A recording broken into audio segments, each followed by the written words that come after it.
Die Nebelbestien von Oryntha. Im Herzen der vergessenen Welt. Oryntha liegt ein Tal, verborgen unter ewigen Nebelschleiern. Die alten Legenden sprechen von den Nebelbestien, Kreaturen, die aus Schatten und Rauch geboren wurden, mit leuchtenden Augen wie Sterne und Klauen, die das Fleisch der Realität zerschneiden können.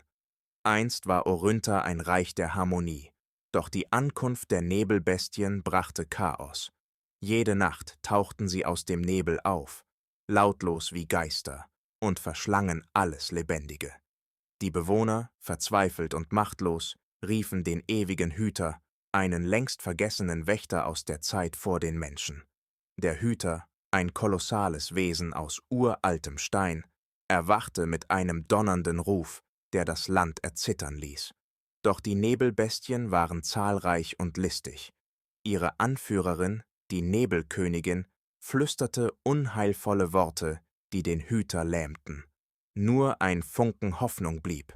Der junge Wanderer Kyle, der in den Ruinen von Oryntha ein Schwert aus reinem Licht fand.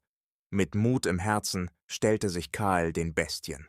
Während die Nebel tobten und die Königin sich erhob, zerschlug er den Nebel mit einem einzigen Schlag des Lichts, befreite Oryntha und vertrieb die Bestien in die Vergessenheit. Doch im Schatten des Tals leuchten noch immer ihre Augen,